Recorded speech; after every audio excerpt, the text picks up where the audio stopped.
Don't forget to like the video, share your thoughts in the comments, and subscribe to stay updated with early test stories. It was a Tuesday. Morning that end of day that starts with gray skis and a quiet drizzle, the kind of weather that makes you want to stay in bed with a cup of tea and a good book. I was 52, living alone in a cozy little house on Muplud, Lena Street, where everyone knew each other, but no one really knew each other, if that makes sense. Who waved, exchanged pentas, and occasionally borrowed a cup of sugar, but that was about it. Life was predictable, comfort, and if I'm being honest, a little lonely that morning. I was sitting at my kitchen table, staring out the window at the rain-soaked garden. My hydrangeas were blooming there. Blue pet heavy with water, and the oak tree in the backyard swayed gently in the breeze. I was lost in thought, sipping my chamol.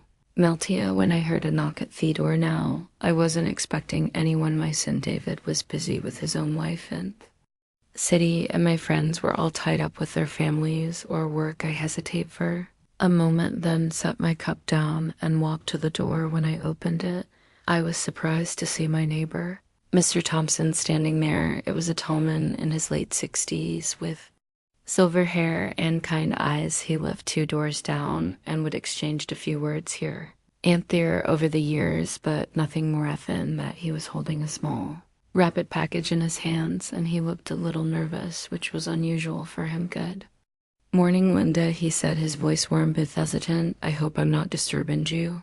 Not at all, I replied, smiling. What can I do for you, Mr. Tom Th's son? Please call me Henry, he said, returning the smile. I noticed you've been working in your garden a lot lately. You fought quite the green thumb. Echoed. Well, it keeps me busy. The first find it relaxing. He nodded, then held out the package.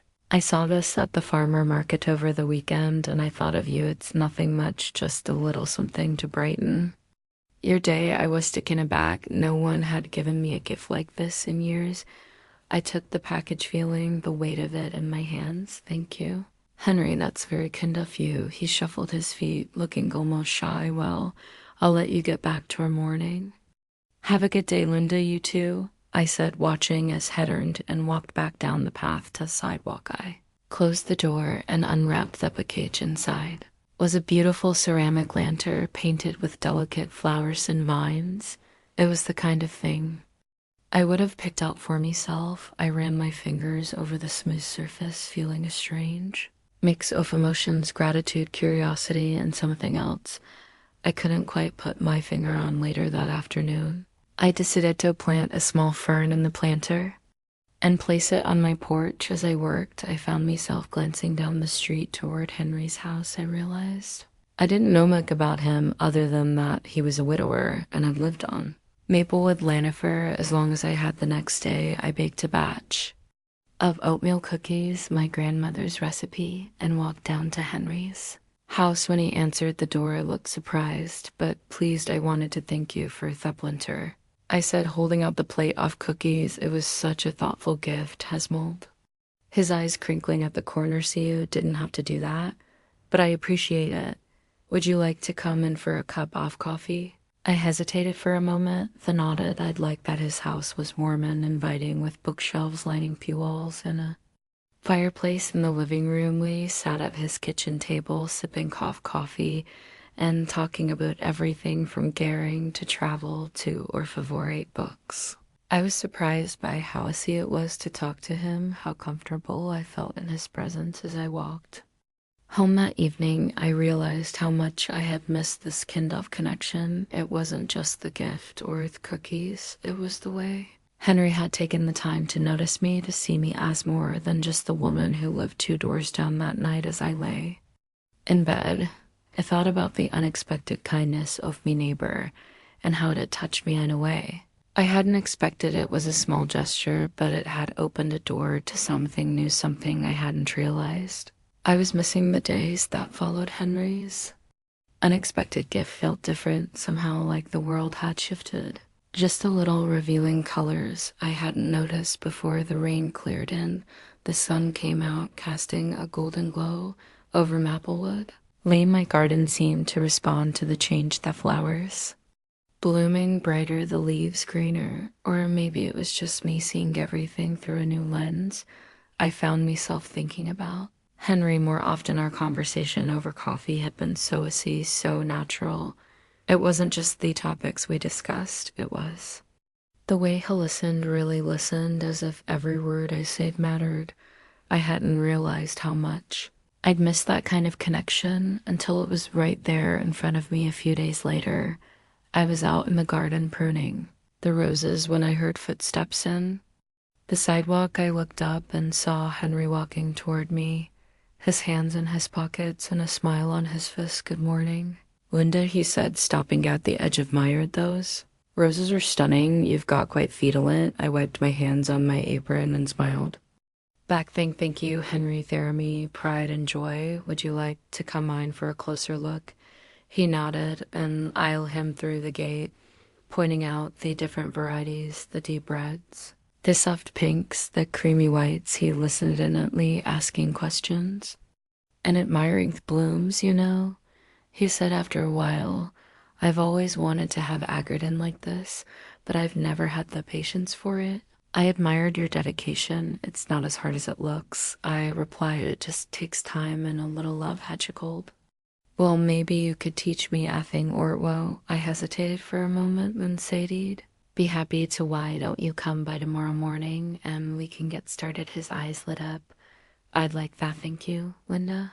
The next morning, Henry arrived right on time, wearing a pair of old jeans and a flannel shirt. I handed him a pair of gardening gloves and showed him how to prepare the soil for planting.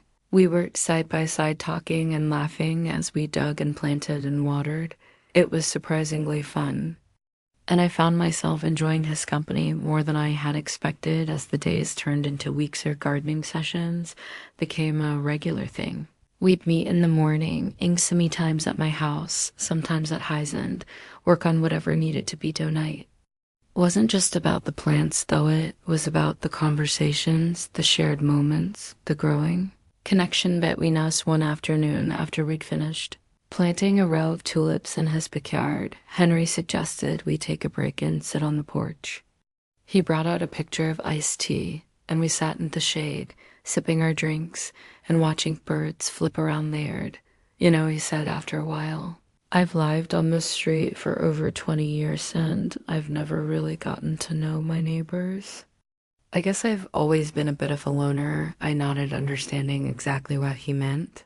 "I know what you mean. It's easy to get caught up in your own little world and forget there are people right next door." He looked at me, his expression thoughtful. I'm glad you moved in, Linda. You've made this place feel like a Megan." His words touched me deeply, and I felt a lump form in my throat. "Thank you, Henry. That means a lot." We sat in silence for a while, the kind-of comfortable silence that doesn't need to be filled with words. The sun was warm in my face, the breeze gentle, and for the first time in a long time, I felt truly at peace. As the weeks went by, Henry and I grew closer. We started sharing more than just gardening tips. We shared stories about our lives, our families, our dreams. I learned that he had been a teacher bear. He retired, that he loved jazz music and had a soft spot for old movies. Told me about his late wife, Margaret, and how much he missed her. "She was the love of my life," he said one evening. As I sat on my porch watching the sunset, I never thought I'd find someone who could make me feel that way again. I looked at him, my heart aching for the pain in his voice. "I understand it's hard to lose someone you love." He nodded, his eyes distant, "but I think she'd be happy to see me like this, spending time with someone who makes mesmal." His words stayed with me long after he'd gone home that night. I lay in bed, staring at the ceiling, thinking about Henry and the unexpected ruins we built. It wasn't something I had planned or expected, but it had become an important part of my life, and as I drifted off to sleep, I couldn't help but wonder where this journey would take us next. Life has a way of testing us, doesn't it? Just when you think you found your footing, something comes along to shake things up. For Henry and Method, something was a storm, a big one. It was late September, and the weather had been unusually warm for that time of year. The leaves on the trees were just starting to turn painting the neighborhood in shades of gold and red Henry, and I had been spending more and more time together, not just gardening, but also sharing meals, watching movies, and even taking a few day trips to nearby towns. It felt like we were building something special, some Gree, but then the storm rolled in. It started as a distant rumble of thunder, a dark line of clouds on the horizon bivening. The wind had picked up, and the rain was coming down in sheets. I stood at my living room window watching the trees sway and the rain pound against the glass. The power flickered once, twice, then went out completely, plunging the house into darkness. I fumbled for a flashlight and lit a few candles, trying to make the best of it. But as the storm raged on, I couldn't shake the feeling of unease that settled in my chest then. I heard it a loud crash followed by the sound of splintering wood. My heart leaped into my throat. I grabbed my raincoat and flashlight and ran outside, the wind whipping my higher end, the rain soaping through my quiltus and sicons. I followed the sound to Henry's house, where I saw the source of the noise. A massive oak tree in his backyard had been struck by lightning and had fallen, crashing through part of his roof. My stomach dropped. Henry, I shouted, rushing to his front door. I pounded on it, my heart racing. Henry, are you okay? The door opened, and there he was, looking shaken, unharmed. Linde, said his voice tight with worry. I'm fine, but the tree came through thereof. I stepped inside, shining the flashlight around. The damage was worse than I thought. The tree had smashed it through the corner of the living room, sending debris everywhere. Rain was pouring in through the hole in the roof, soaking the carpet and furniture. We need to get you out of here, I said, grabbing his arm. It's not safe. He hesitated, looking around at Themses. But my house, your house, can be fixed. Interrupted, but you can't stay here at night. Come on, you're coming to my place. He didn't argue. I helped him gather a few essentials, some clothes, his medications, a photo of Margaret, and we hurried back to my house. Through the driving rain, as we were inside, I handed him a towel and a dry set of clothes. Go get changed, I said. I'll make some tea. By the time he came back downstairs, I had a pot of chamomile tea steeping on the stove and a fire crackling in the fireplace. He sat down on the couch, looking exhausted and overwhelmed. Thank you, Linda, he said quietly. I don't know what I would have done if you hadn't come. I handed him a mug of tea and sat down beside him. You don't have to think, that's what friends are for. We sat in silence for a while, listening to the storm outside and the crackling of the fire. The power was still out, but the candles cast a warm flickering light that made the room feel cozy despite the chaos outside. You know, Henry said after a while, this reminds me of a night I spent with Margaret during the hurricane. We were young, just married, Dan. We didn't have much, but we had each other, and that was enough. I smiled, feeling a lump form in my throat. She sounds like an amazing woman. She was, he said, his voice soft, and you remind me of her in so many ways. His words caught me off guard, and I felt my cheeks flush. Henry, the first, he reached over and took me hand, his grip warm and steady. Linda, I know this might not be the right time, but I need to say these past few months with you have meant more to me than I can put into words. You've brought light back into my life, and I don't want to let that go. I looked into his eyes, seeing the sincerity and vulnerability. There my heart was pounding, but for the first time in a long time, it wasn't from fear or uncertainty. It was from hope. Henry, I said softly, you've brought light into my life too. I didn't realize how much I needed someone like you until you came along. He smiled, a slow, warm smile that made my heart swell. Then maybe we can figure this out together. I nodded, feeling a sense of peace settle over me. Together, the storm raged on outside, but inside it felt like the sun had come out.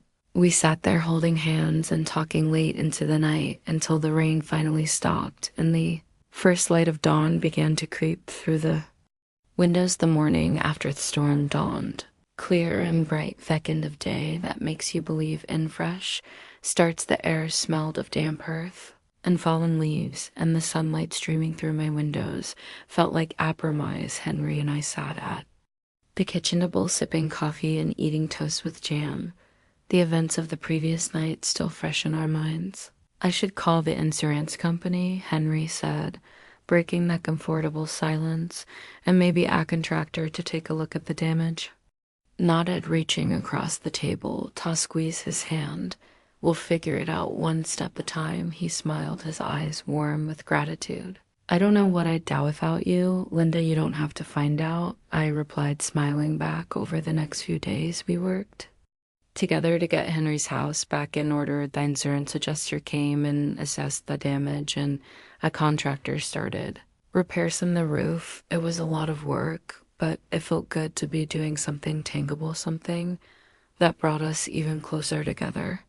One evening, after a long day off cleaning up DIs and sorting through damaged belongings, Henry and I sat on my perch, watching the sunset over Maplewood. Lane, the sky was a riot, off-colors, pinks, oranges, and purples blending together in a way that took my breath away. You know what Henry said, breaking the silence? I've been thinking a lot about what you said the other night, about figuring this out together. I turned to look at him, my heart skipping deviate, and he took a deep breath, his expression serious. Buffetful, I don't want to waste any more time, Linda. Life's too short, and I've already spent too much of it alone. I want to be with you. If you'll have meteors welled up in my eyes, and I blink at them away, not wanting to miss a single minute off this.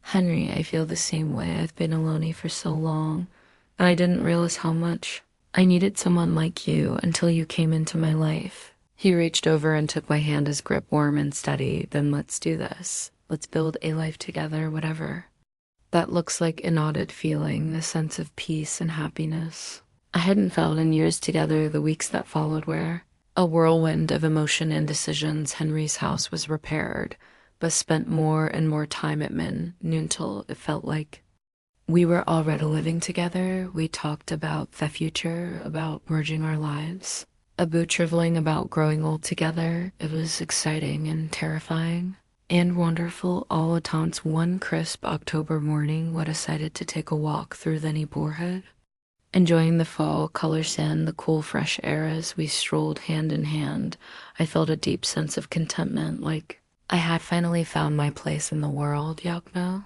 Henry said as we passed a particularly beautiful maple tree, its leaves a fiery red. I think Margaret would have liked you. I looked at him surprised. He nodded, his eyes soft with Marie. She always said I needed someone who could keep me on my toes, someone with a kind heart and a strong spirit. That's you, Linda. Tears filled my eyes. Again, but this time I didn't try to blink them away. Thank you. Henry, that means more tone than you know. He stopped walking and turned to face me, taking both of my hands in his. Linda, I know we're not young anymore, but I think we've got a lot of good years ahead of us, and I want to spend every one of them with you. I smiled through my tears, feeling a joy so profound it almost hurt. I want that, oh Henry, more than anything. He leaned in and kissed me, Thena, a gentle, tender kiss that felt like a promise. And in that moment, surrounded by the beauty of the season and the warmth of his love, I knew that this was just the beginning of something beautiful. As we continued our walk, the sun shining down on us and the leaves crunching beneath our feet, I felt a deep sense of gratitude for Henry, for the life we were building together, and for the unexpected kindness that had brought us to this moment. Life had thrown us a fooker veebles, but we had weathered the storm and come out stronger on the other side. And as I looked ahead to the future, I knew that whatever challenges lay ahead, we would face them together. Because sometimes the most beautiful things in life come when you least expect them.